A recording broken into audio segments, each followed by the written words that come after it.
Recording.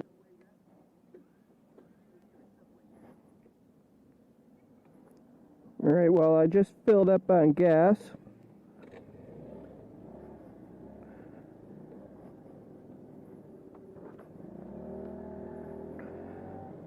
Alright, we're going to go a little bit different this time. I'm going to go through downtown West Dallas. I haven't done that yet, so I'm going to do that. And then I'm going to continue on Greenfield Avenue all the way out to Waukesha. It's a little bit of a distance, but it's no further than I've driven before, I guess, and the other neighborhoods near the lake. It's just away from Lake Michigan, so headed out of the metro area rather than into the core. Now, if you look at any statistical things, they'll say that Waukesha is part of the Milwaukee metro area. They usually label it as like Milwaukee, West Dallas, and Waukesha. And Waukesha is its own city in its own right. I mean, you'll see when we get there, it has its own historic downtown. The neighborhoods are definitely based off of the city of Waukesha rather than Milwaukee. However, it's been engulfed in the metro area, and Waukesha County is the first county west of Milwaukee County. It's been named one of the most Republican counties in the country. It definitely has a different feel than Milwaukee County. You could tell in just the population, the development patterns. It's much more suburban, much more white. I would say it's less diverse. However, there are pockets of other races. It's a little cloudy out today, and I'm not wearing my sunglasses right now. However, I am squinting, so I may end up changing that.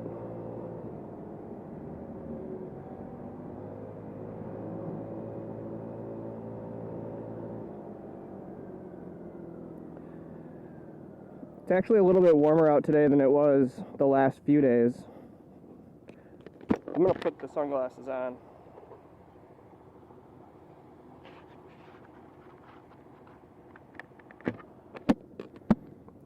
That way I don't have to worry about squinting.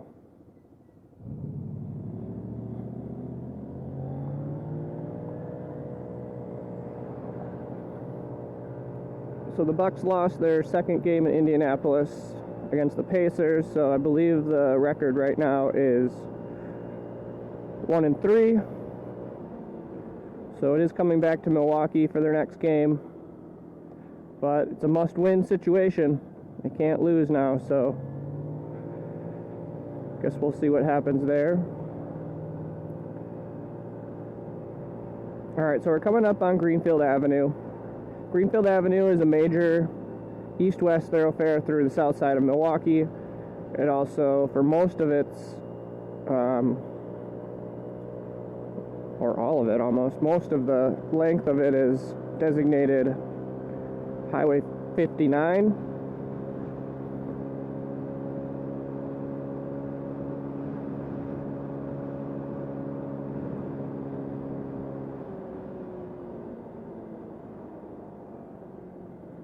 This is going to be an interesting intersection coming up here. It's called the 6 Points intersection. This kind of like corner up here is where Greenfield Avenue and National Avenue intersect, as well as you can see 62nd Street. And we were just on 60th Street. So this is a major corner for some major routes throughout the city.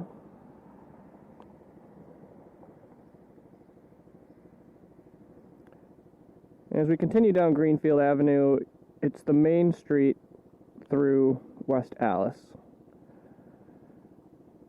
So it's the most developed, most commercialized district in West Allis.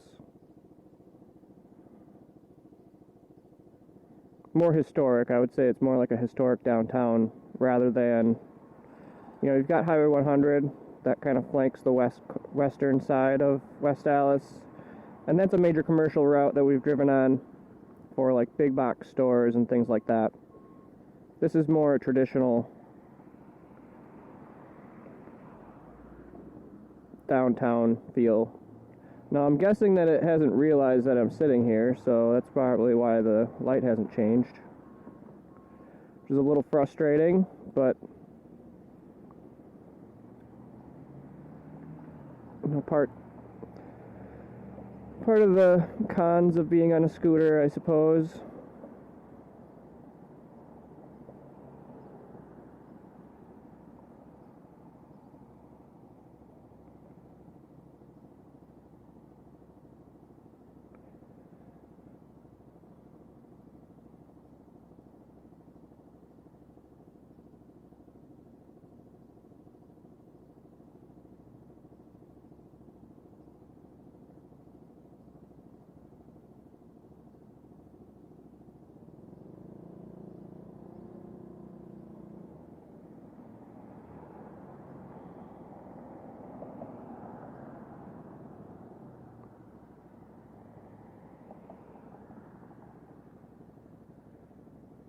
It's a pretty long light.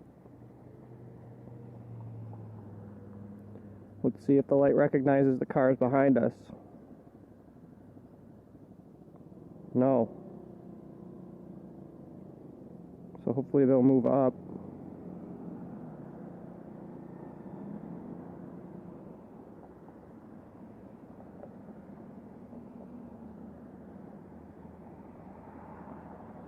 Wow, this could turn bad.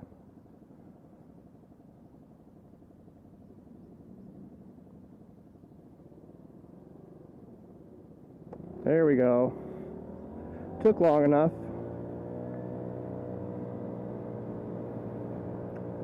Yeah, I'm sure I was going to get a lot of horns or something like that from the people behind me if we went through a whole nother light cycle. That was a long light cycle.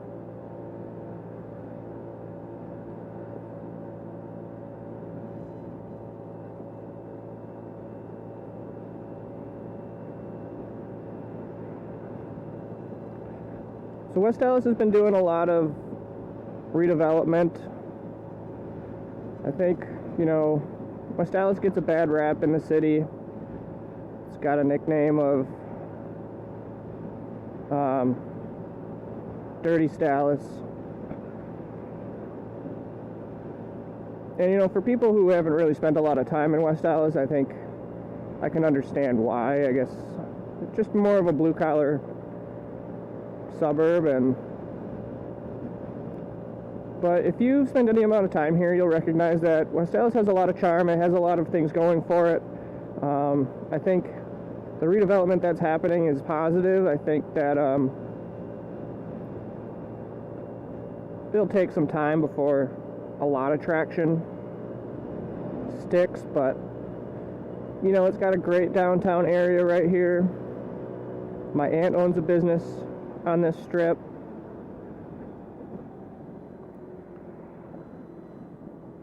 It's Monday around noon, so I don't expect it to be all that busy out.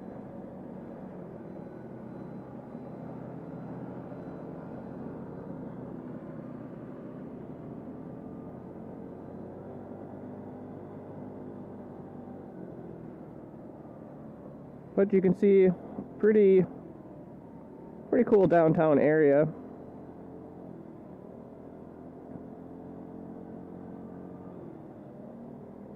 Here's my aunt's business, Diane's Designs, jewelry store.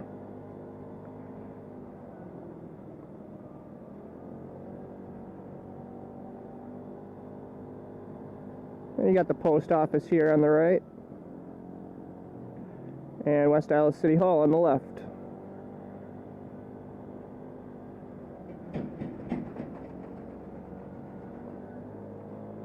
And as we kind of get away from the downtown area in West Allis, to the north of us on the right is going to be the Wisconsin State Fairgrounds. So this is 76th Street. This is the main thoroughfare through both the north and the south side of Milwaukee. It's a major road. Mostly through residential on this side of town where we are, but it does have some commercial parts to it.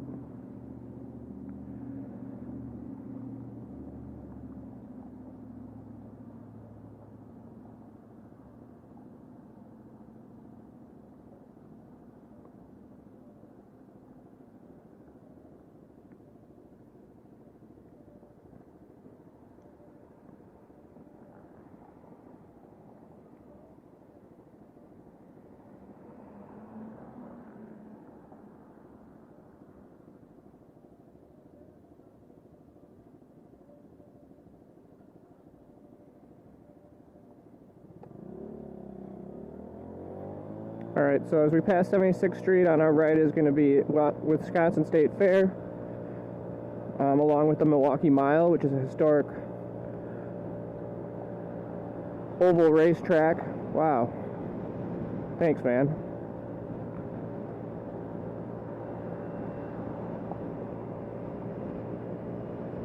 And IndyCar is actually coming back to the Milwaukee Mile this year. Wisconsin State Fair is a big deal in August around this area. Draws a lot of people from throughout the state of Wisconsin to show their livestock, and as well as just tourists enjoying everything there is to see at the state fair. There's plenty of other expositions that happen at this expo center here throughout the year as well. And this next light here is 84th Street.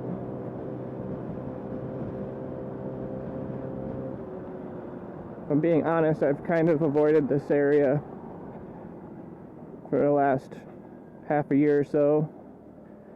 Only because I have an ex-girlfriend that lives near here, but I'm not going to allow that to stop me from driving around some areas of town.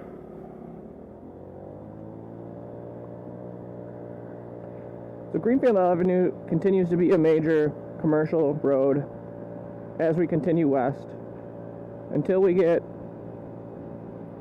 past Highway 100, and then it slowly turns more residential. I'm really hoping it doesn't rain. I don't have my raincoat with me.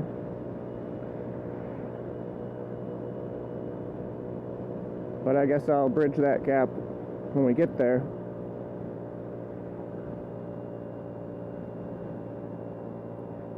So it's about 70 to 75 degrees out today, but it is still a little chilly with it being overcast. It's very humid.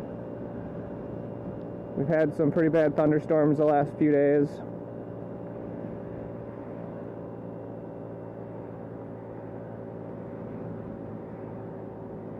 But I think the humidity mixed with the overcast and the winds is making it feel a little bit cooler than it probably is.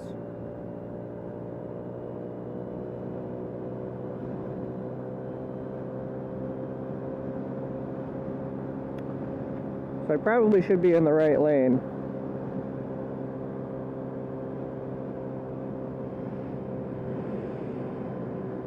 We're coming up to the Milwaukee Interstate Bypass, 894.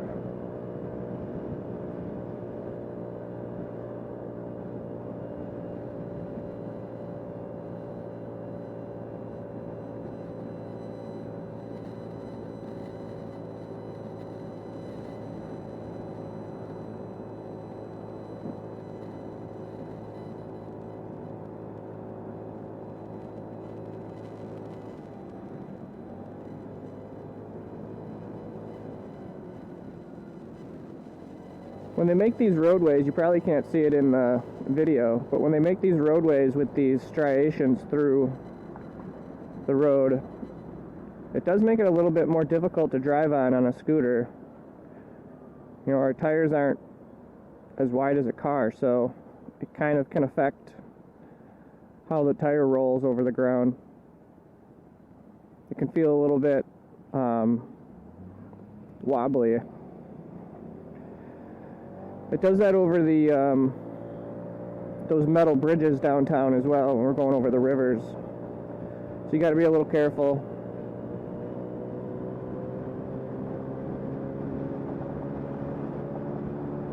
So after we get over 894, we're going to be coming up to Highway 100.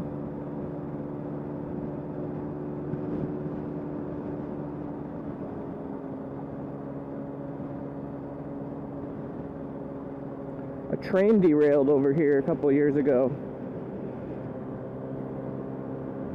It was all over the news. So Highway 100 is a major commercial road, so usually pretty busy over here.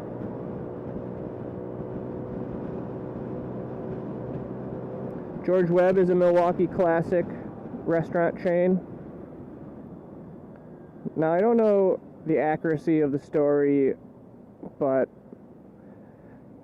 and every one of them, they have two clocks, and they're a minute apart in time. And apparently there was a law that said that no business could operate 24 hours, but that was like the only restraint they had. And so George Webb was the first restaurant that decided they were just going to close for 1 minute and reopen, making them essentially 24-hour businesses. So for whatever reason, they now have two clocks a minute apart. And now, of course, they're a 24-hour business. I would say it's similar to like a Denny's. Maybe even a little bit lower than a Denny's, but classic Milwaukee food. I guess it's just American food, but classic Milwaukee restaurant. You'll find all over the place. They're kind of like a little cafe. One thing they're known for in the city is when the Brewers, I think when they win like 20 games straight, they'll give you like 6 burgers for $5 or something like that. I don't know, they always do deals. Their food's usually not that expensive to begin with, so.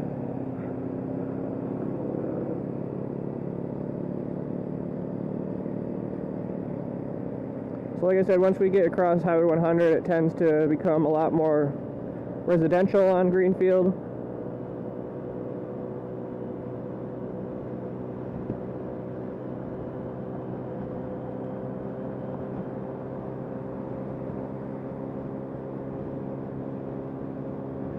And as we continue further west, we're going to enter into New Berlin, and New Berlin is much less developed than the surrounding areas. It's kind of a buffer zone between, you know, the more urban areas of West Allis and the urban areas of Waukesha. And it's still, for the most part, built up, but it's much more rural and sparsely populated. To the left is Greenfield Park. We've talked about it in other videos. It's the largest park in West Allis. I confused that with McCarty Park before.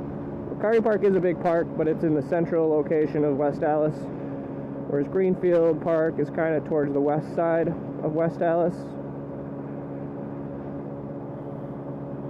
And it's the largest park. It has a golf course and a water park. And as we come up here to 124th Street, 124th Street is known as County Line. So this is where Milwaukee County ends and Waukesha County begins. And that's on the north side and on the south side. This is also where West Allis ends and New Berlin begins.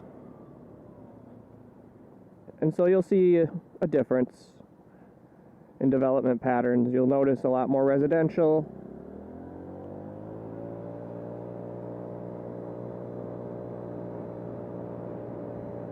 This is the northern side of New Berlin, which borders Brookfield to the north.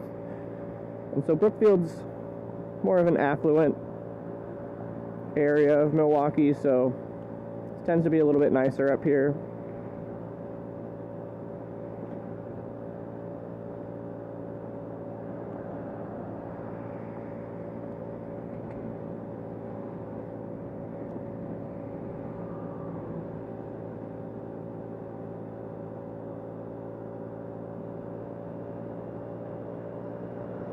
You could tell as we're going away from the lake that we're going uphill, but the surrounding Milwaukee area has a good amount of elevation change. It's not entirely noticeable when you're in a car, but there are rolling hills throughout the metro area.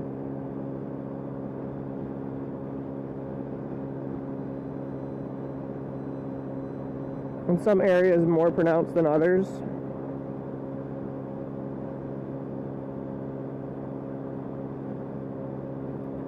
Waukesha, where we're entering later, is in a valley, actually, the Fox River Valley.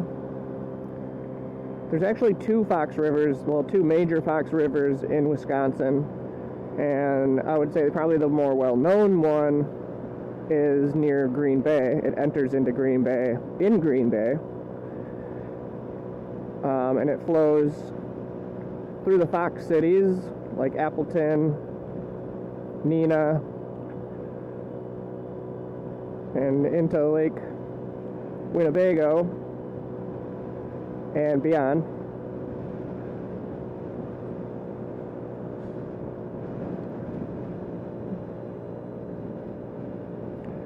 But there's another major Fox River, and that's down here in the Milwaukee metro area, and I believe it starts north of Waukesha, and it becomes pretty major in Waukesha. We'll see as we get downtown. And it continues south through the state, through many other exurbs of Milwaukee, like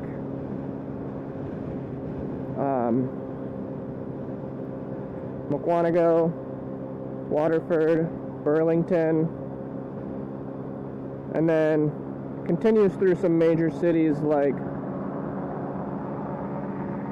Fort Atkinson and Janesville and Beloit, and then further on into Illinois like Rockford, and I believe it goes towards the Quad Cities. I could be wrong. I forget where now that I'm thinking about it, I think it continues. I don't think it goes to. I was wrong. It doesn't go to Janesville. Got a call. Sorry about that. It actually goes south of Burlington into Illinois, I believe, and it goes through like Antioch and stuff like that, and Fox Lake, hence the name. So I'm sorry about that. So we're coming up to Moreland Road. This is a major north-south artery through New Berlin, Muskego, and Brookfield. Not too far north of here, you'll go to I-94, the interstate that goes to Madison, and north of that is Brookfield. Well, Brookfield starts right here at Greenfield, but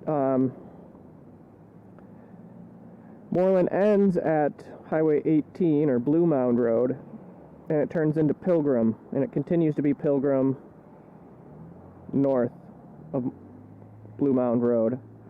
And it continues to be a major artery to the north. To the south, it ends in Muskego at Janesville Road and turns into Durham, which continues through to Highway 36, or Loomis. So it connects some major arteries throughout the city. This road has become incredibly important, and in my lifetime has completely transformed. There was a whole lot of nothing on Moreland Road when I was a kid. And then now New Berlin has built up quite a bit down at I-43. Brookfield has built up quite a bit by I-94.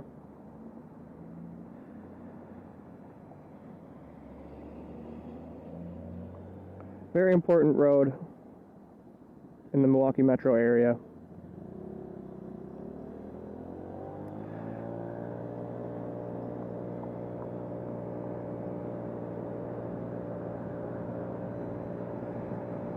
It's a lot more pretty as you go this way as well, as there's just a lot more room for vegetation. I used to golf on this golf course all the time with my grandma when I was younger. Brookfield Hills. A lot of good golf courses in the Milwaukee area. Golf is a big thing. I talked about Milwaukee County Parks and how they have a lot of really good upkept golf courses in the county. However, there's a lot of private courses throughout the city as well that are very nice, very well kept.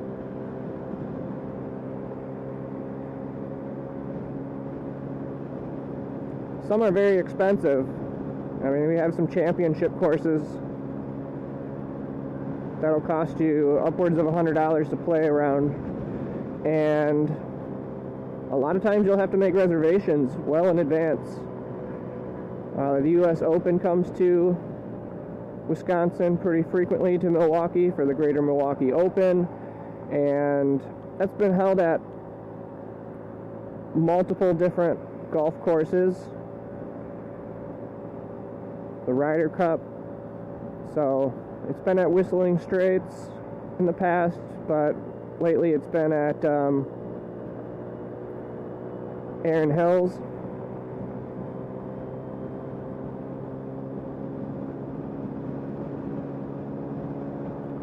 We also have the oldest 9-hole course in Wisconsin in Eagle Springs, which is constantly rated in the top 10 best 9-hole courses in the world.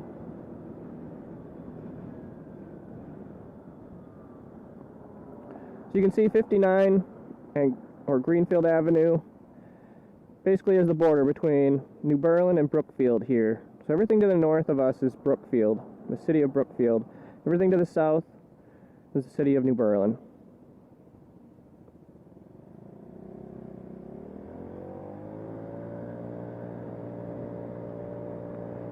You'll see differences in standards. Brookfield has a much higher standard for buildings than New Berlin.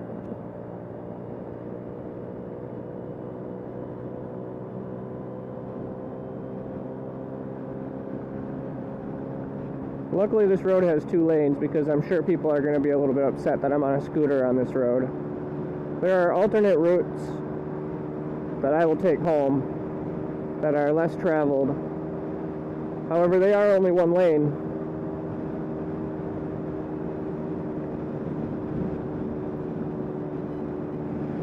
So as you can see, it becomes kind of like a buffer, New Berlin, between the Milwaukee metro area or the urban area and the Waukesha urban area, but it's still populated throughout. So that sign says it's 65 degrees. I think that's a little bit more believable, to be honest. St. Luke's Catholic Church.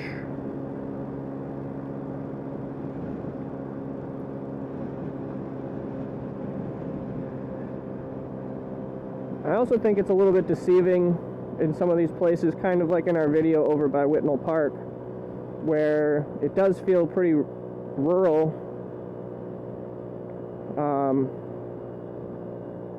But if you were to look on a satellite picture, there's still a lot of housing and connectivity around us. I mean, everything to the north of us is developed. The city of Brookfield is pretty developed. They have some buffer zones as well, but this is kind of like a back road, I would say. And they've kind of kept it that way, hidden away from the rest of the stuff, which is kind of nice for you to get around this side of town. If you were on the other arterial to the north on Blue Mountain, it is so much more busy. There's 3 to 4 lanes of traffic in each direction. And we'll drive down that road at some point. It will be a little bit scary on this scooter, but maybe I'll take it home. We'll see. I think I kind of would prefer to take one of the roads south of here, like Cleveland or Coffee.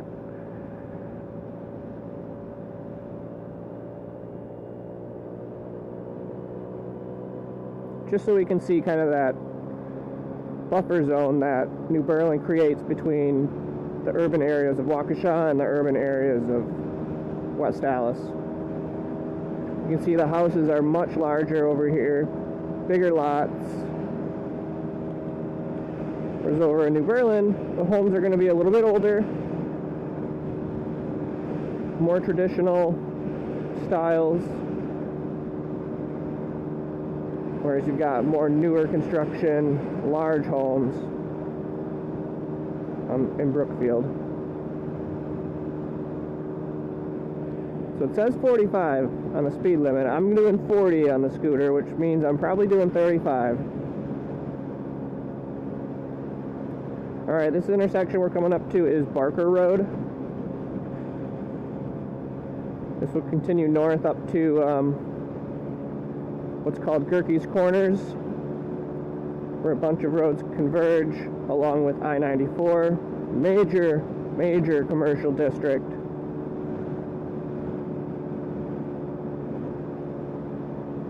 Oh, I got a bug in my helmet.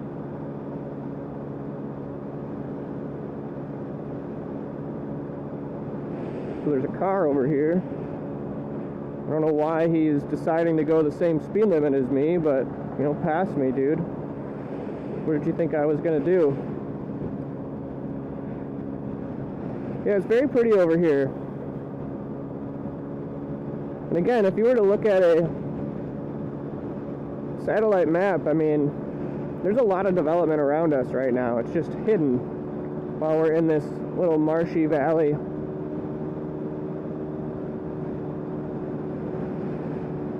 And I think that's what's really cool about the Milwaukee metro area. I'm sure that's in other cities as well, but I just think the natural beauty of this area of the world is just beautiful. All the water that's here, the fresh water and the marshes and streams, lakes.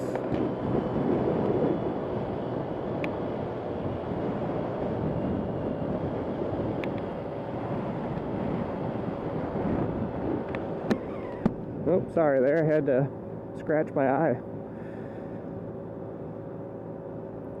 Yeah, I guess, like I was saying, just all the rivers and lakes and marshes, the varying elevation, the Great Lake in Lake Michigan. There's a lot of really cool features to this area of the world, and I think it's very pretty. We're in the middle of spring right now, and yeah, it's a little bit of a dreary day, but you can already see the grass is green, the trees are budding. Not so much out this way as it is towards the lake. But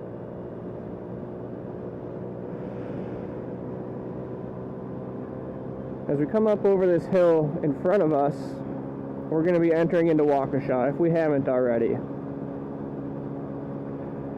And we'll be getting to the intersection of the Waukesha bypass, which is where Highway 59 continues, and we're going to actually stray away from Highway 59 now.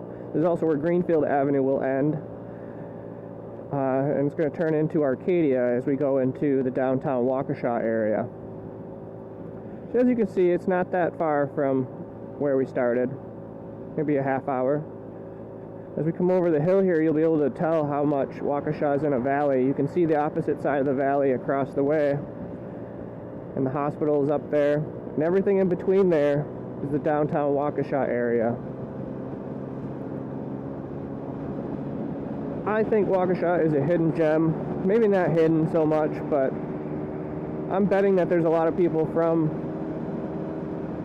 the Milwaukee and Wisconsin area that have never been to Waukesha and realize how cool of a place it is and how much potential it has. So they've also renamed it Les Paul Parkway. Les Paul was a American rock artist, and he's credited with inventing the electric guitar. And he's from Waukesha.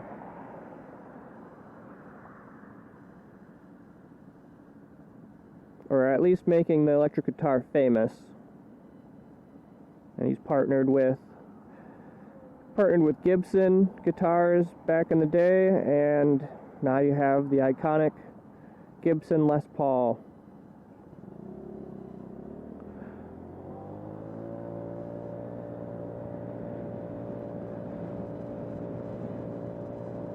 Alright, we have entered Waukesha, 70,718 people. So like I said, fairly decent sized city in its own right, and that doesn't count everything else that it pulls in from its surrounding areas.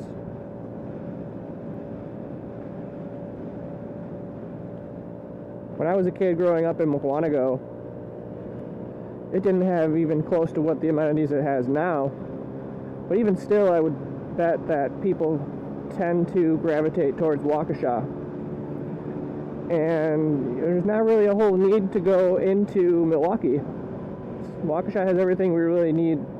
It does have an airport. It doesn't offer any commercial service, so you still have to go to Milwaukee Mitchell International, but it does offer great general aviation access.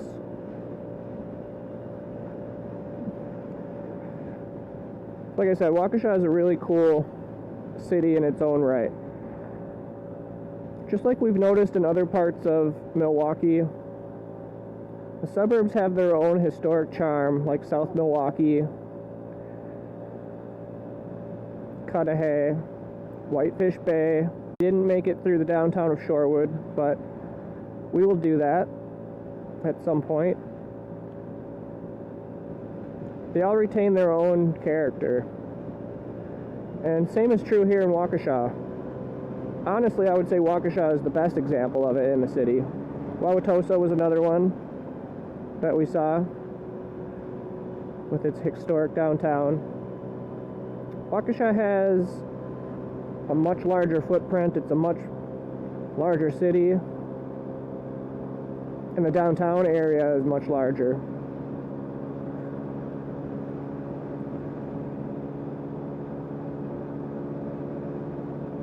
Now, even though I've been in and around Waukesha my entire life, it is notorious for being incredibly confusing. And I can attest to the fact that, like I said, I've been here my whole life, driven around Waukesha my entire life, and I still am not fully in tune with everything. I still get confused. I suppose if I lived in the downtown area, I'm talking about just the downtown area. I'm sure if I lived in the downtown area, oops, I should stop at the stop sign, huh?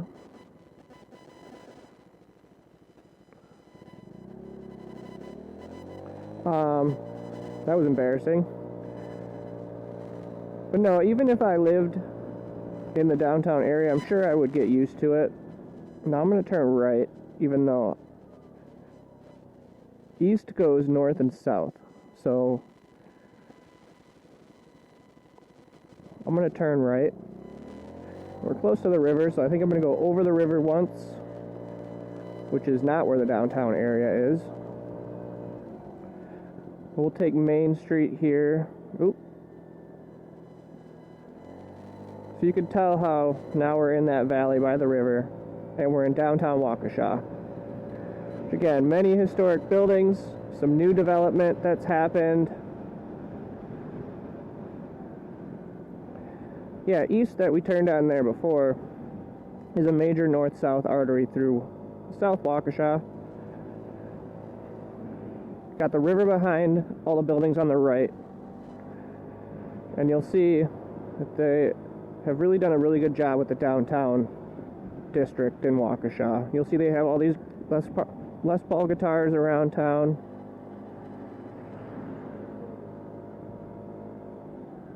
Got a lot of shops and restaurants. Say a command. Cancel. Cancelled. Got this cool 5-point stop here. Got Broadway that comes through here. We're going to continue on Main Street. A lot of bars down here, cigar bar. Some good coffee shops and pretty desirable area, if I'm being honest.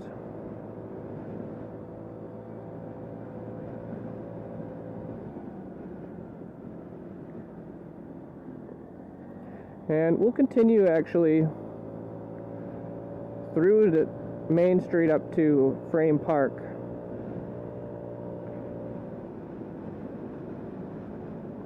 You'll see more new construction, apartments right along the river here. There's still a lot of opportunity for Waukesha's growth. I think it's unrecognized. There's a lot of space that we'll find here soon that could be reutilized. So we're gonna go over the river here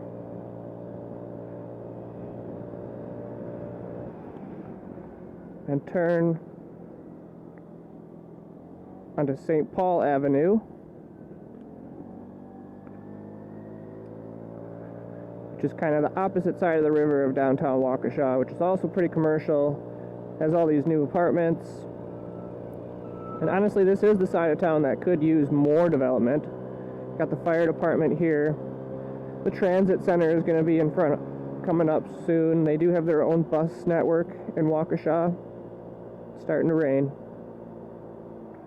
And Waukesha State Bank actually is built over the river, but all of these parking lots could be redeveloped. We're actually going to turn right here onto Madison. You can see the hill on the other side there. And here again you'll see Frame Park, it's Clock Tower, and the parkway along the river, and the park and bridges across the river on that side.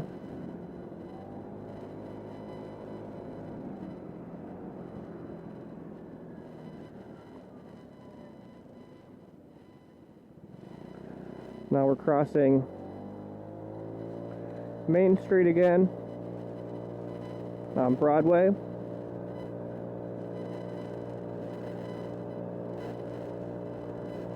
And so this little corner here is all really cool downtown area that I think just has so much more potential than what's already realized.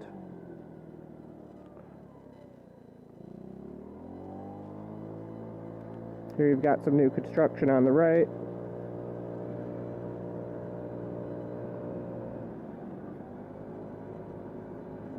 On top of the hill in front of us is the hospital. But again, if you didn't know where we were, I mean, you could confuse this with a fairly large city.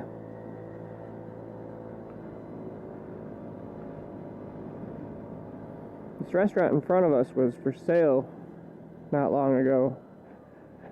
And I was thinking that would be a cool investment. I just don't know if I want to run a restaurant. It's a lot of work. I've done it before.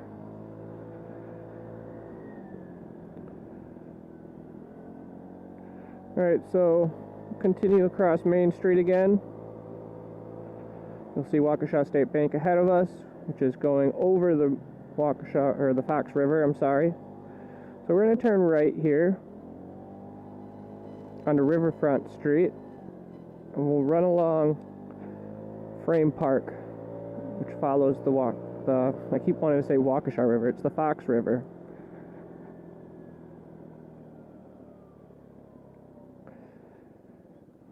Got the old train station here. Cool alley.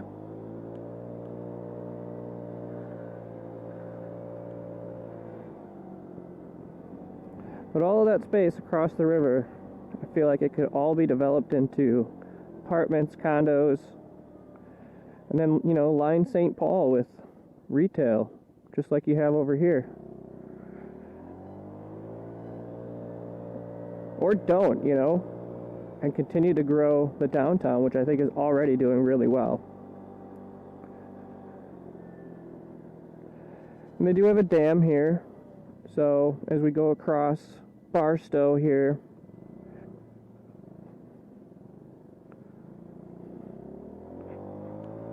you'll see the dam, the waterfall, and the lake it creates behind.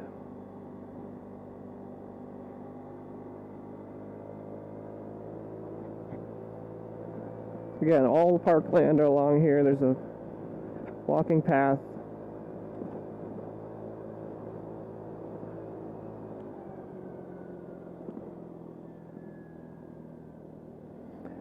And just for sake of the view, we'll go around this loop here.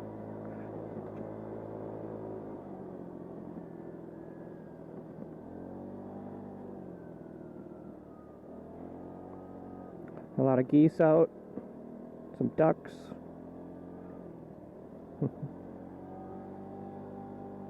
I always love the mallards. A lot of them in there right now.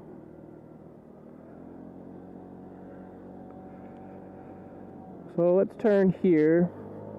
We'll go through some other parts of Waukesha, kind of give you an idea of what Waukesha has to offer.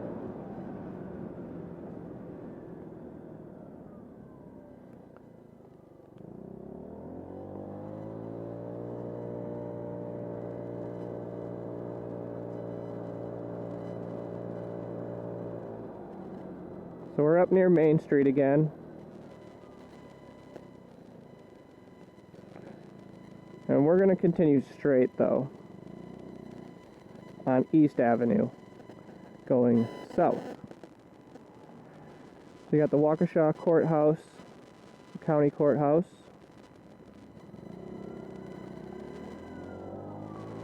Oh, police car coming down the road. Now, east is a pretty main road as well.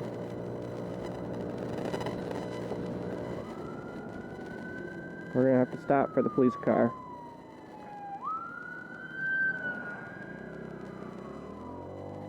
So Waukesha is nicknamed Spring City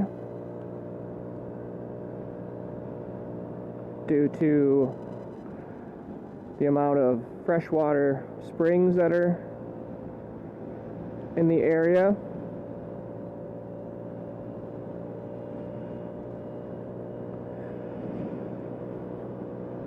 So we just crossed Broadway again, which turns into Cleveland, which may be a way that we take home. But since we're heading south, we could also take coffee. So as we continue south on East Avenue, starting to rain quite a bit, great. We're going to be getting near Catholic Memorial High School, where my sister works, and Carroll University.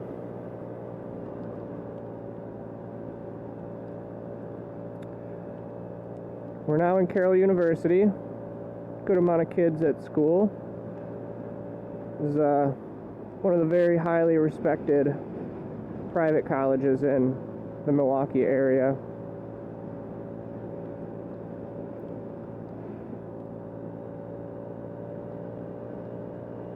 It's a fairly decent sized campus. They do have sports, and the alumni are pretty proud of Carroll. It used to be called Carroll College for a long time. They changed it to Carroll University to kind of increase its prowess, I guess. But the area around it, the neighborhood, is very nice. But as we continue south, it'll get a little bit more seedy. There's some parts of the south side of Waukesha that aren't as nice. But right around Carroll University is a very nice historic neighborhood. Nice mature trees lining the road. You can see the buds out here.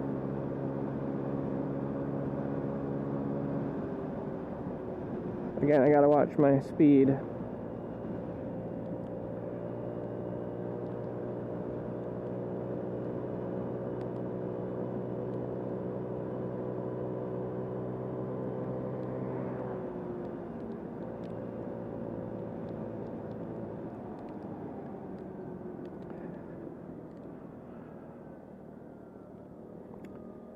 Alright, so on our left is going to be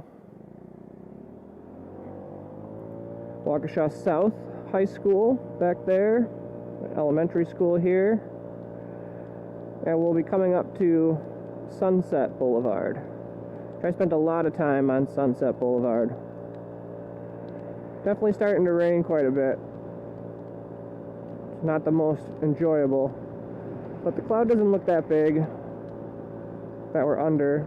I mean, yeah, the whole sky is clouds, but this is the only one that's as dark as this. So you can see in the distance that this road turns into a major road to the south. So East Avenue ends at the bypass to the south and turns into Highway 164. Major southbound arterial road through Metro Milwaukee area. And Sunset Avenue here is a major commercial district on the south side of Waukesha. More development happening down here. That's really starting to rain now. This is going to be fun.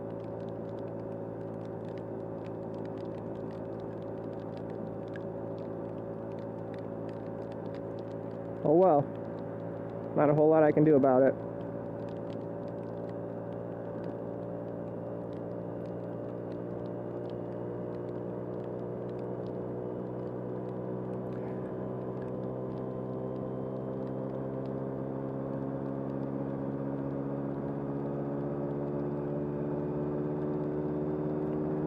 So Myers moved into Wisconsin several years ago. And as we come down the hill here, we'll get closer to the Waukesha bypass. If we get a little bit faster down the hill, I'm going pretty fast. We have more parkland, more native landscapes.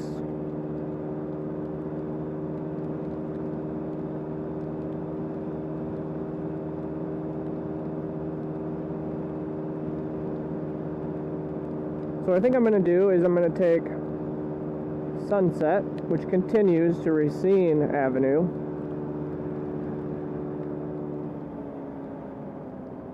Remember, this is that same bypass that we were talking about, Les Paul Parkway. It just kind of makes a big circle around Waukesha to the south. On the north side of Waukesha is Highway I-94. So it's pretty much completely circled by highway. And Waukesha has done a good job of spreading out its commercial and industrial areas around it. And it's fairly diversified as well.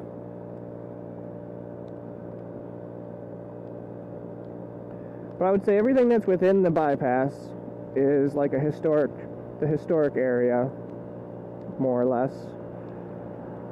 And everything outside of it is more suburban.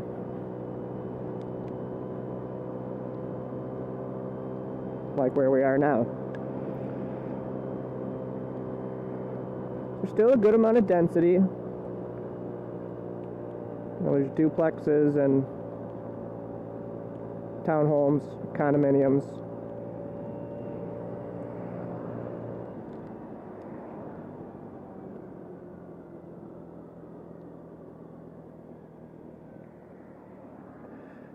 And we're going to get back to New Berlin, like I mentioned.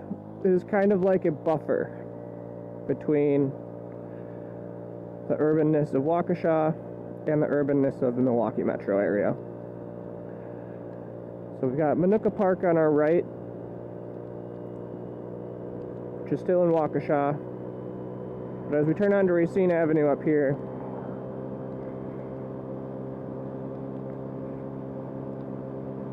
we're going to be entering into New Berlin. This is a large county park. Waukesha County has a great park system as well.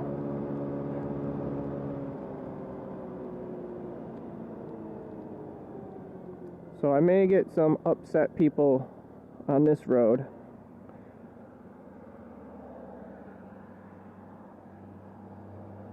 And I gotta be a little bit more careful because this is a major road, major highway. You know, if I wasn't so unsure about the weather, and it looks pretty bad to the south as where we're going, I want to go further, like into Muskego, but I'm just worried about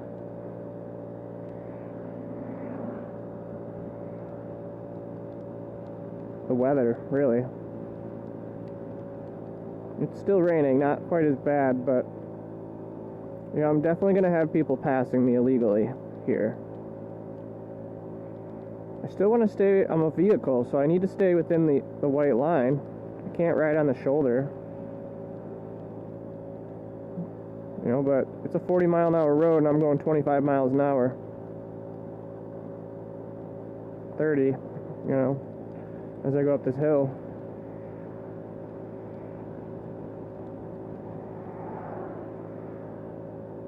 Yep, it's not illegal. They're passing me legally. They're not giving me a lot of space.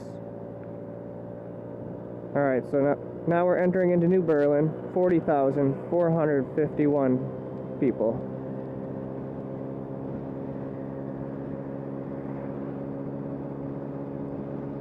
It's a cool tree with pink. Much more rural over here. Well, that's an illegal pass right there. I have an aunt and uncle that live near here.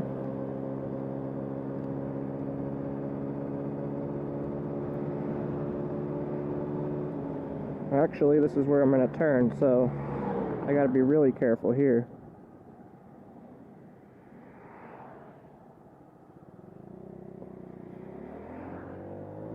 Alright. So this is Coffee. If we continued on Racine, which I certainly could have, but I'm just worried about being on a road like that right now. Coffee is a road that goes between the main roads in Waukesha and the main roads in West Allis. So, but it's gonna very much more show what I mean about a buffer zone. Oh, there's a turkey. Let's see if it jumps.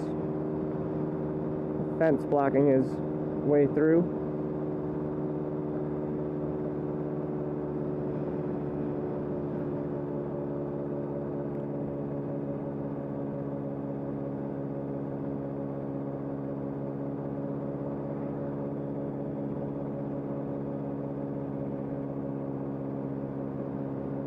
So you'll see much more rural. But again, still surrounded by a lot of development. I think because of the nature of New Berlin and its residents, it'll be a while before any of this gets developed. I think it's inevitable. Maybe not, but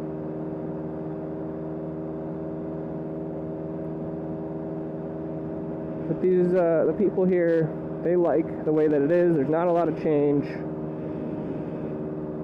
There are some pretty affluent people that live in the New Berlin area. I wouldn't consider it upper middle class, but I would say it's above average for the Milwaukee area.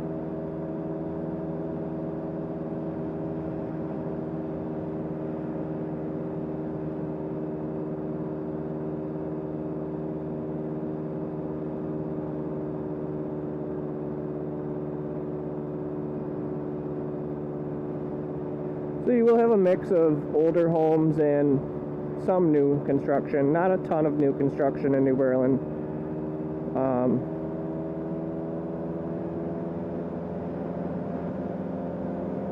Homes that were more in like 70s, 80s, 90s. You'll see there's still farmland, large lots,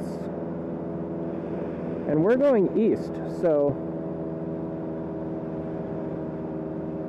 we're headed towards the city.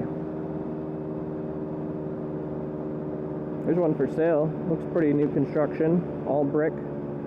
Probably a little bit larger than the normal here. Well, it is larger than the normal in New Berlin.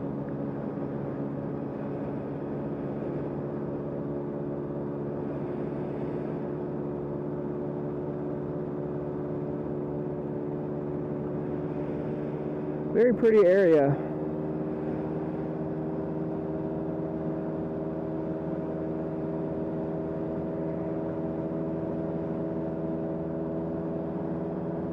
I would say in this side of town is probably like the best of both worlds. You're in a rural setting and you're really close to a lot of amenities. And you're probably, from where we are right now, if you were in a car, it's probably only about, I don't know, 15 minutes to get to downtown Milwaukee, 15 minutes to get to Oconomowoc, to the opposite side of the metro area.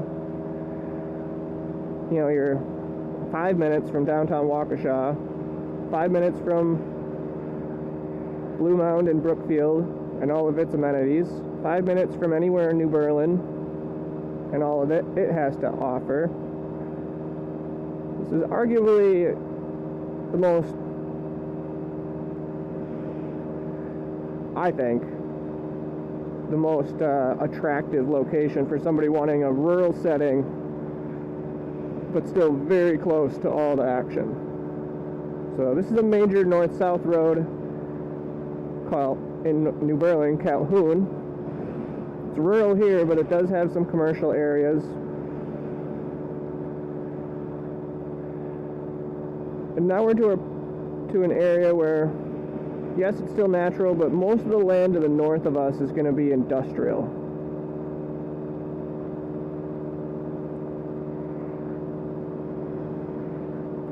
You're also going to start to notice it get quite a bit more suburban fairly soon again. So it's not a very long strip. It's only a couple of miles where you're kind of rural still, but still pretty cool to see this close to the city.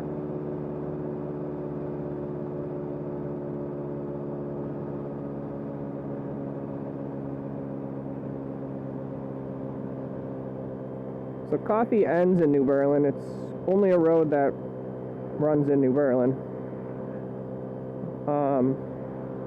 And it ends at National Avenue. Like I said, I want to keep driving, but I'm a little bit worried of the weather. I could chance it, I suppose. I'm already out.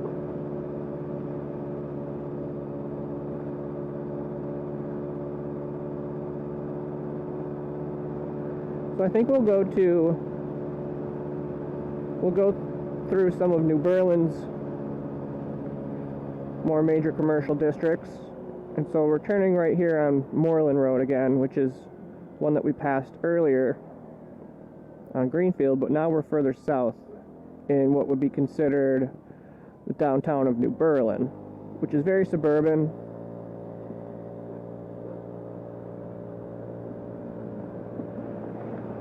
There's some road construction, and again, this is a major road. People are not used to seeing a scooter out here, I can tell you that. I don't know that I've ever seen a scooter out this far, other than my own.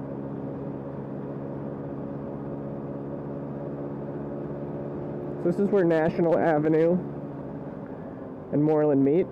Now, we've talked about National Avenue, how it kind of runs southwest out of Milwaukee. It goes all the way to the harbor. and it's what I-43 has pretty much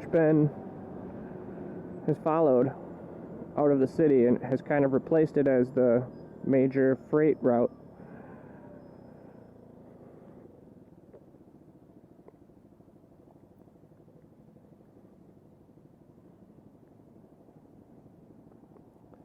A lot of people joke about Wisconsin having two seasons, winter and road construction. It never fails. I mean, there's always somewhere in the city, well, multiple spots throughout the city every year that are just going to be a pain to deal with due to road construction, and it just never ends. There's always somewhere that's going to be repaired or added lanes or whatever. It just never stops. So here again we have those striations in the road, and it's just making, I'm sure it makes the rain flow away easier, and it might make it a lot more traction for cars and trucks, but for somebody like me it makes it a lot more difficult to drive.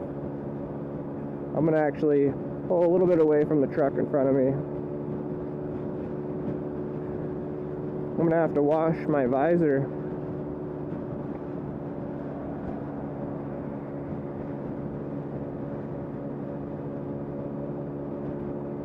So this is what your typical New Berlin neighborhoods will look like.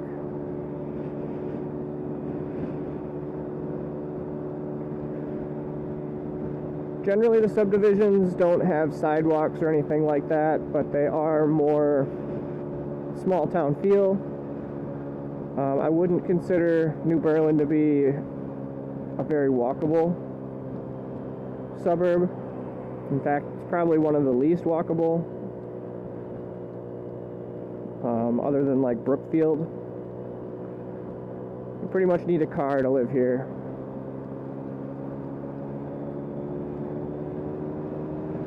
Alright, so as we come over the hill here on Moreland, we're going to be entering into another commercial area of New Berlin by I-43. More big box stores. This is also where Beloit Road comes into Moreland Road, which is another road that we've talked about in the Milwaukee metro area. It does continue all the way out here, just like National and Greenfield.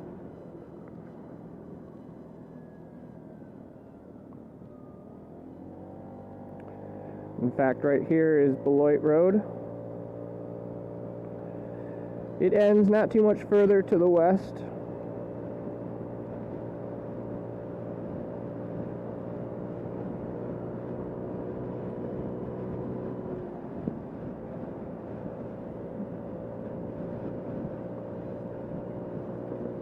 Alright, and so we're going to go through some roundabouts. Something that they introduced in the Milwaukee metro area several years ago. Well, probably 10 years ago or so. You know, I think most people here are now just used to it, but definitely took some getting used to.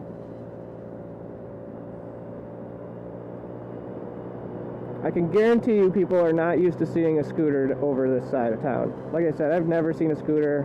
I'm a little bit nervous just driving on this side of town on a scooter. Not that I haven't done it before. It's just a weird feeling having driven in this area so many times throughout my life. Countless movies I've seen at that movie theater. Whoa, truck right up on top of the sidewalk.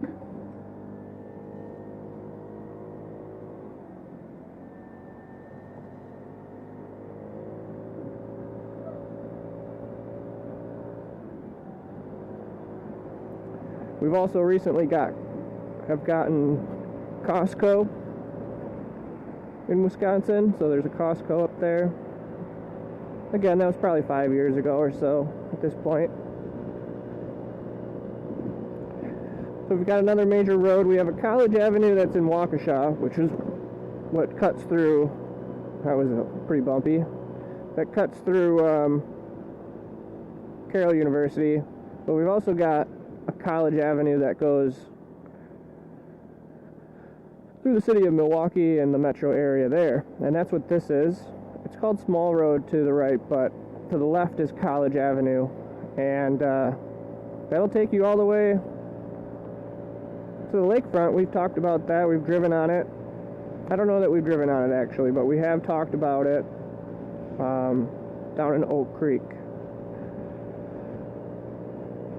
Alright, so Moreland Road continues now through a little bit of a more rural area after all this industry as it enters into Muskego. Now we're only going to see about half of Muskego, just like we only saw about half of New Berlin, but you'll just see how there's an interesting blend of rural area throughout these southern suburbs, which I think just makes them that much more desirable. I honestly think it just adds to the feel, to make it feel more natural, more like you're further away from the city than you actually are. You know, to be able to still see silos and farms, I don't know, kind of, like I said, it kind of works with your head and makes you think that it's further from the city. So I lied, that was Small Road that we passed before, and it merges with College to the west, or to the east, I'm sorry. Oh, to the west. Man, I'm really messing up in this video. But this is College Avenue. And College Avenue ends at Racine Avenue, which we drove on for a little while, which we could have taken. That's a very pretty road. You know, the cloud seems fairly decent. Let's take College. If we continue straight, it's just industry. There's not a whole lot more to see down that way. And we're going to end up that way anyway. So I want to take College, which is a really cool road here.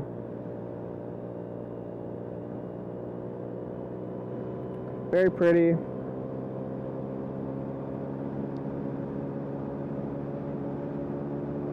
Probably an area where I wouldn't mind living.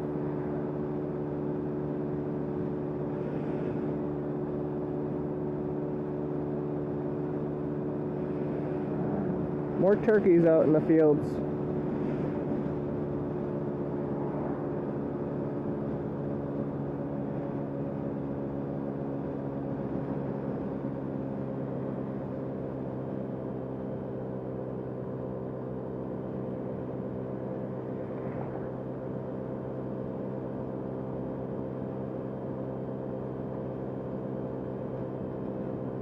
Now all of this here is Muskego, and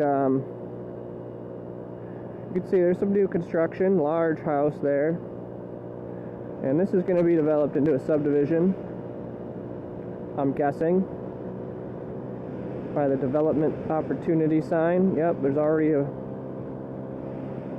sign showing the new neighborhood design.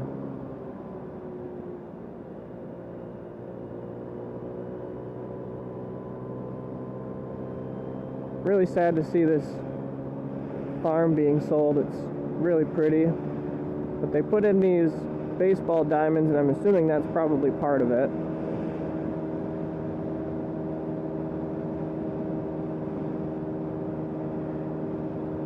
Definitely feels a little bit warmer. You have some little pockets of warmer air.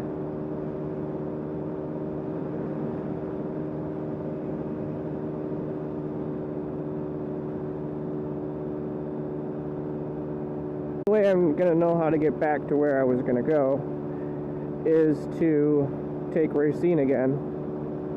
But we won't be on it for a terribly long time. So Muskego has two big lakes.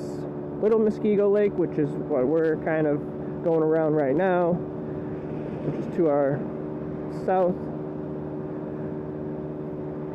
to our left. But it also has Big Muskego Lake. Little Muskego Lake is more of a recreational lake for like boating, water skiing, and stuff like that. It has a lot of houses around it. Big Muskego Lake is more marshy and is used for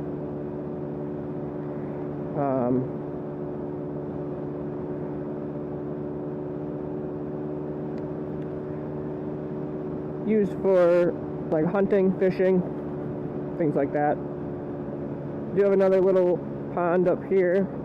We're going to see the dam for it. And I think instead of going on Racine, we could take Hillendale, which will allow us to avoid the traffic. But you see I-43 on the other side there. And we're going to take Hillendale and go around the lake that way, rather than having to go on the major road.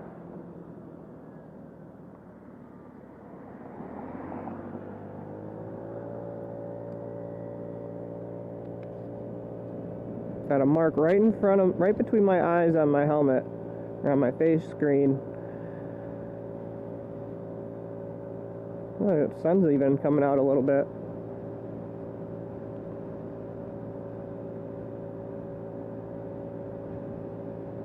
So yeah, like I said, we're kind of going around Little Muskego Lake, and I might even go down one of these roads. We can go and look at it.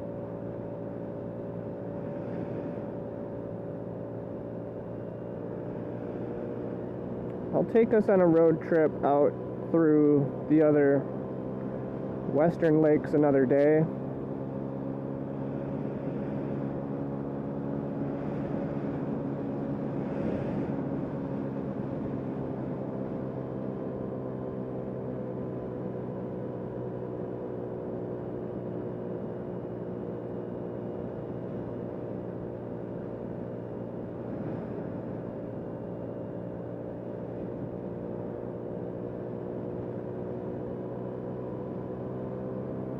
Now, Muskego does have some new construction.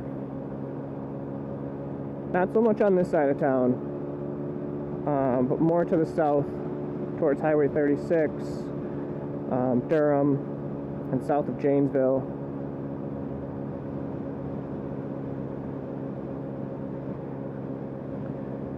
Muskego is similar in a lot of ways to New Berlin, as far as how it's developed.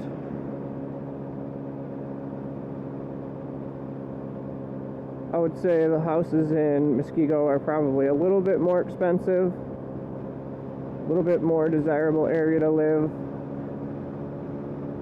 Both the suburbs have great schools.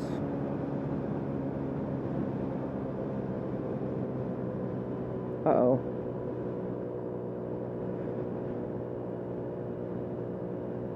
Detour.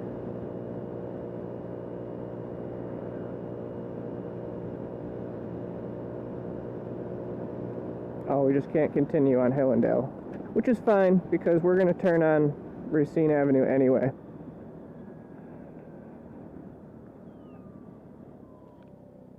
I knew we were still going to have to come on Racine. We just eliminated a little section of it. And again, we're going around the lake. So, the lake is to our left. And we probably won't get a view of it today, but that's okay. We're going to take Racine down to Janesville Road.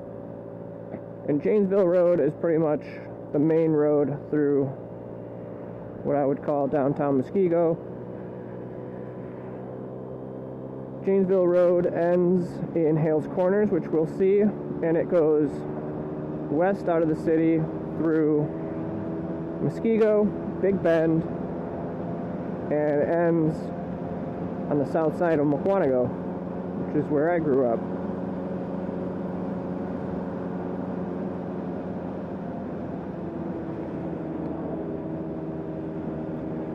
You probably can't see it on yours, but in my mirror there's a ton of people behind me in a string. I mean, I'm going pretty fast. I'm definitely going the speed limit, so that's not a problem. But there are a lot of people in a row behind me. So we're coming up to the intersection of Janesville Road. And this is a major corner in Muskego. To the south of us here is where the high school is located.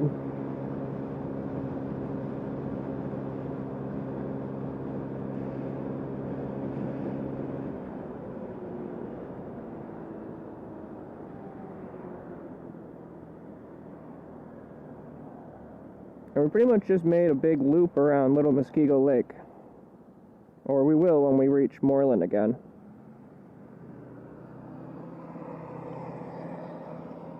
I haven't eaten yet today, so that's definitely something that I should keep in mind.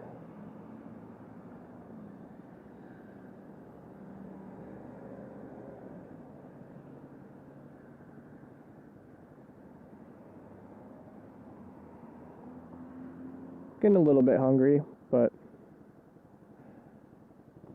Ooh, I even got a green arrow.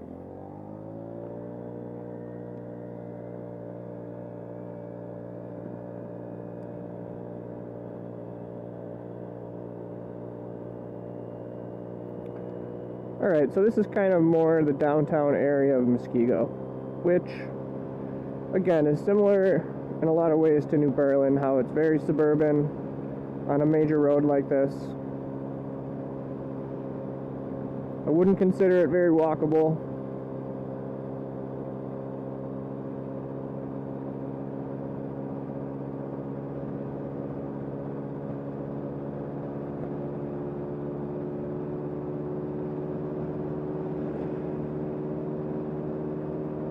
We might be able to see the lake to our left here. Yep, a little bit. So these homes on the left here are very expensive.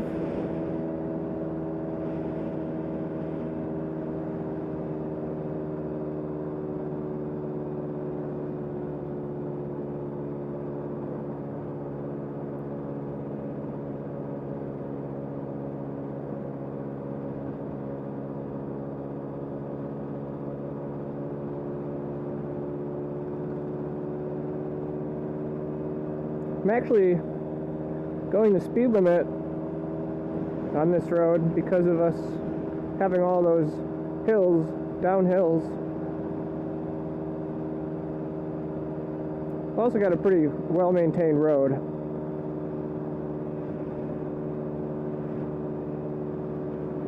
So now we're entering what I would consider is like their downtown area, and there is some development happening to try to improve walkability and make it more of like a more dense feel down here, but I don't know, it's still pretty suburban.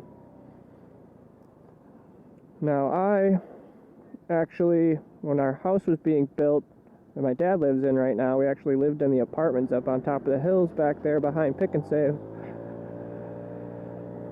Interesting time in our lives. 5 people living in a 2-bedroom apartment. But we made it work.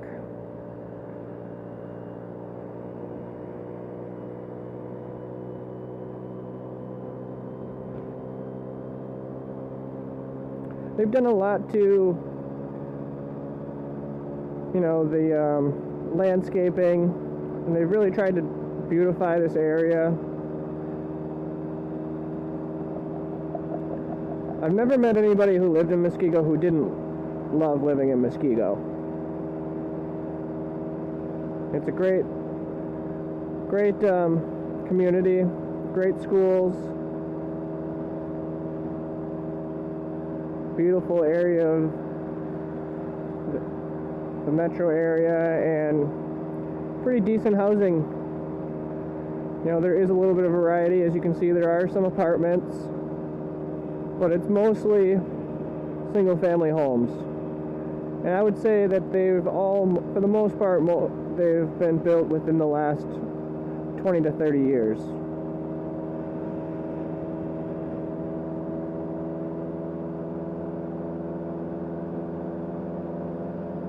Not all. I mean, there are areas that are, like these on the right, are older.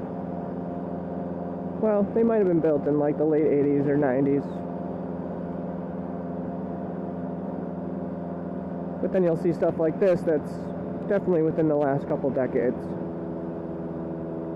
There was another scooter. I don't know if you saw it. It's kind of cool. Alright, so now this is where we meet Moreland Road. And to the right is Durham. This is where it changes names, but it does continue all the way through to 36, or Loomis.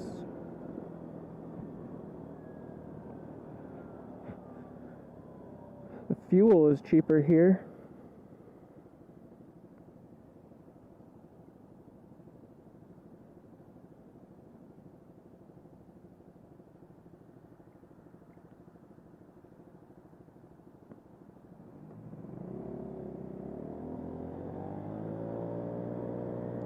Jets is a smaller convenience store, gas station in the area. I think there's like 5. I went to high school with the daughter of the guy who owns that chain.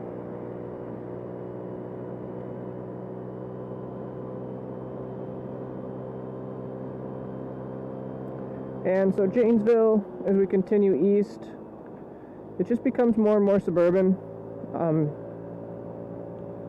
Until we enter into Hales Corners, and then we're firmly back into Milwaukee County.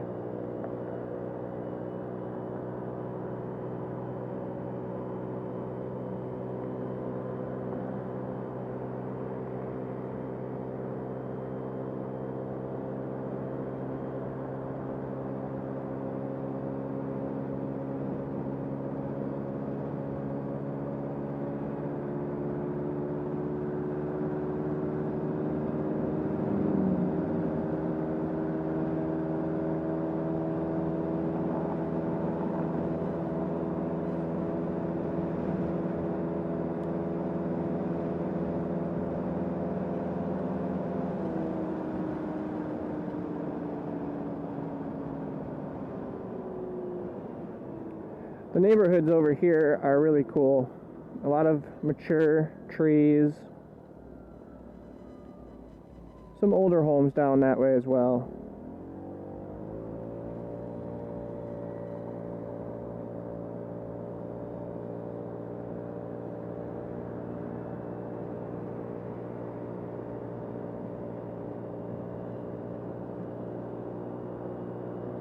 Old Cream City brick church.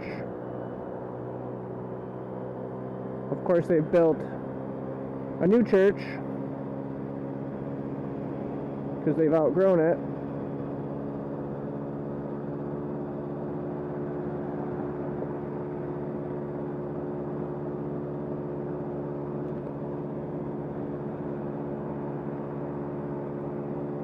So while I am going the speed limit, I would say for the most part people in at least the Milwaukee area, you could pretty much just add about 5 to 10 miles an hour to the speed limit anywhere you are, and that's generally how fast people are going. For the longest time, I always went about 5 miles an hour over the speed limit, and I've just always realized that even I was kind of one of the more slow people on the road. And so take that for what it is, I guess.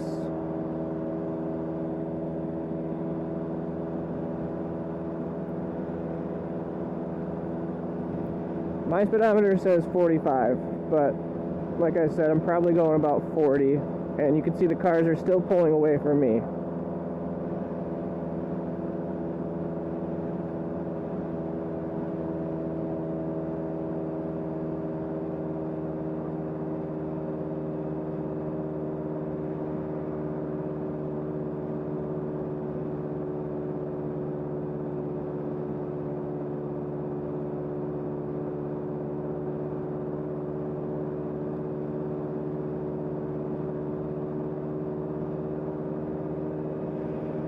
So over here we have some more apartments.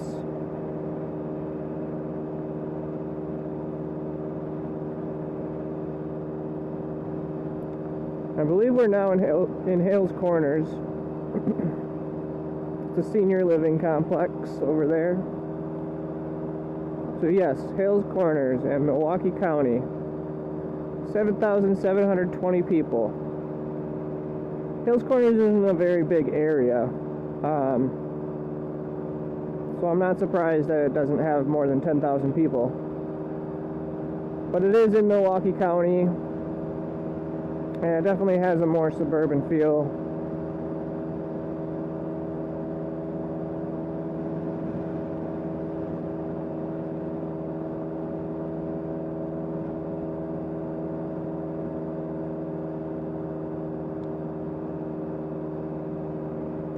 You'll start to see more multifamily, mixed use, a little bit older homes, smaller lot sizes.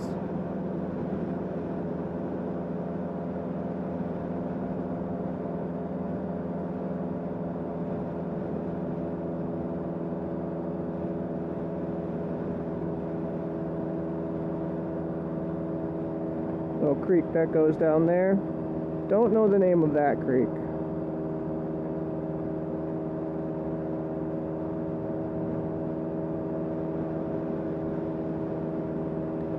Could be Honey Creek.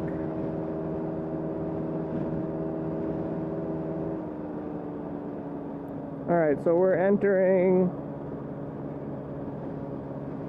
basically Hales Corners. This is, I believe, what it's named after. The intersection of Janesville, Highway 100, and Forest Home.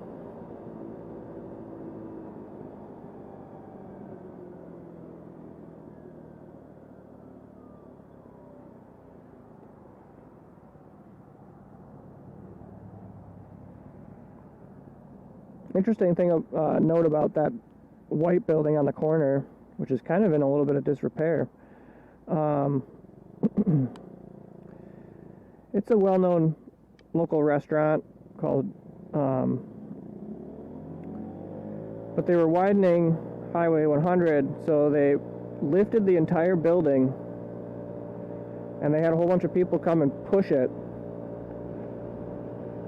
away from the road and put it back down on a different foundation, which is pretty cool, I think.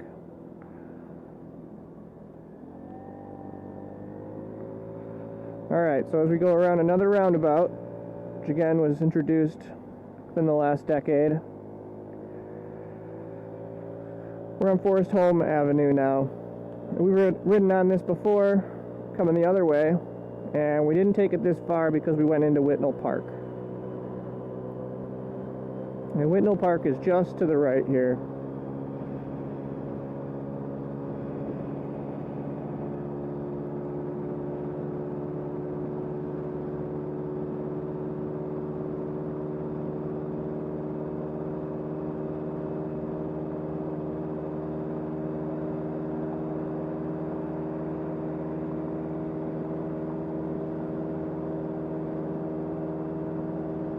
Now I am getting pretty hungry, so I probably will head home soon. Although we do have an opportunity to drive down Layton to the east through downtown Greenfield.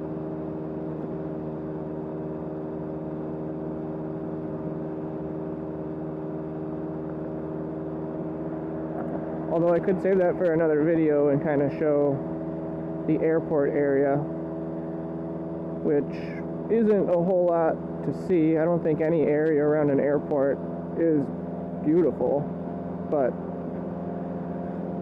we'll see. See how I feel.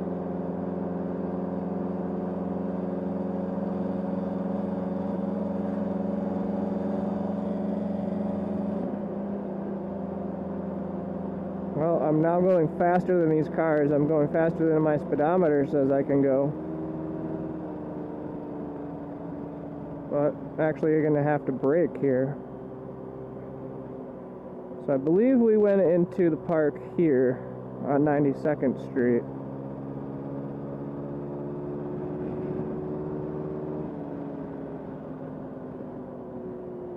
Or we could have taken the River Parkway. I think that's what we took.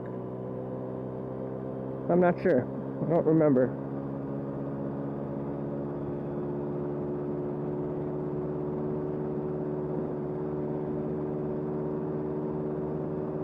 But here, even going up the hill, I'm still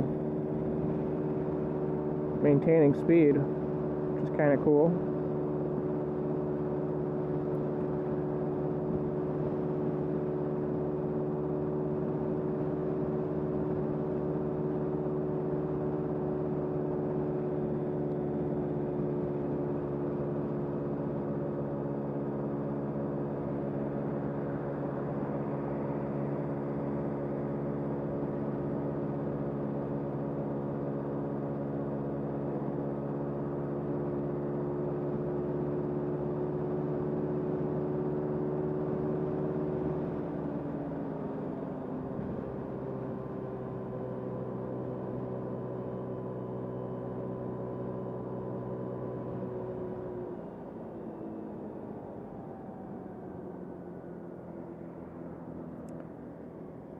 So this is 84th Street. We've driven on this plenty of times before. We haven't gone south. In fact, I don't know that I've ever driven south on 84th Street past Forest Home, but to the north, driven on that road many times. I think instead of going down Layton today, I think we've seen a good amount. I think it's time to head home and get something to eat.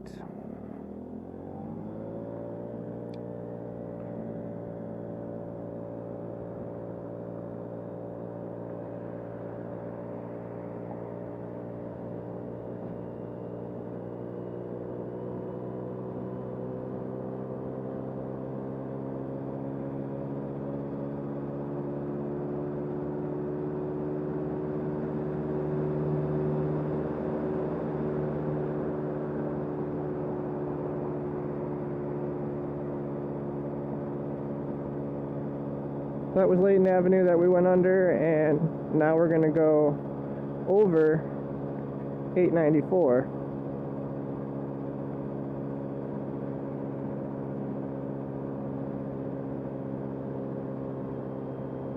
Which also has some construction going on.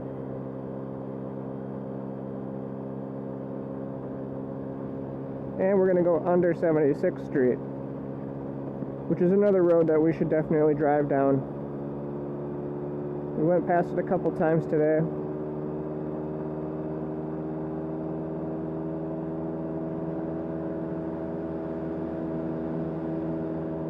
So we are in the city of Greenfield right now,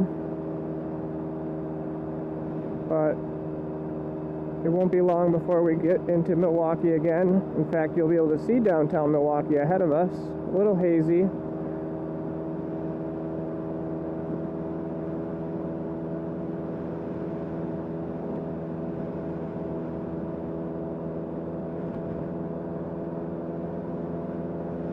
You can only barely see the tops of the buildings now.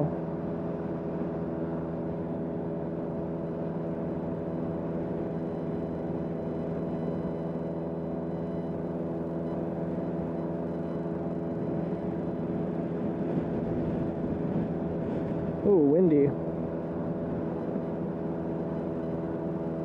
Another one of those Cream City brick churches that are just really cool.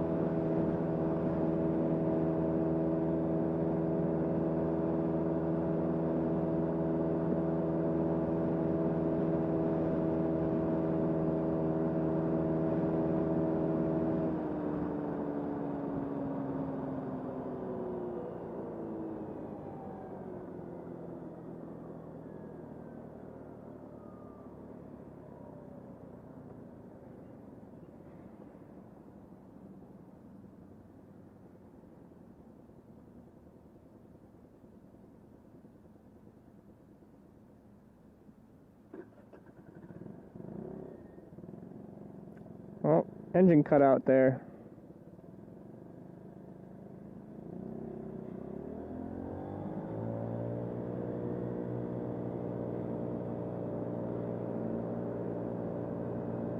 we are going to have to get in the left lane soon.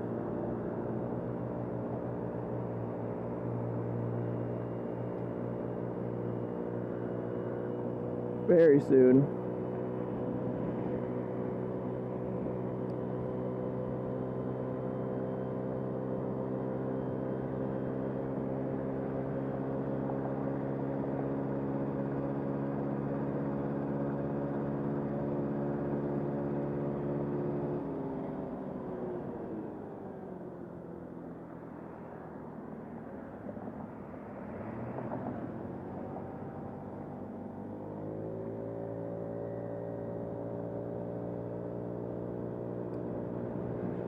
Alright, we're now on 60th Street again,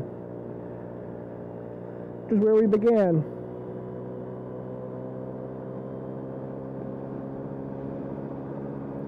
And that'll just about do it for this video.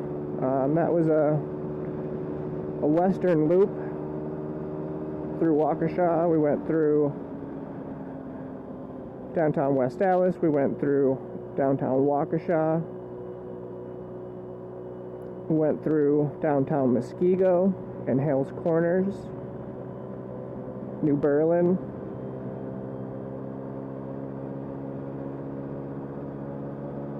kind of got a good idea of what the western suburbs have to offer, or at least everything south of I-94. Now we'll do the same thing to the north. However, I don't know, I haven't spent a lot of time in the North Milwaukee area, and it's in general known as not the safest area of town, and with me being on a scooter, it does worry me a bit.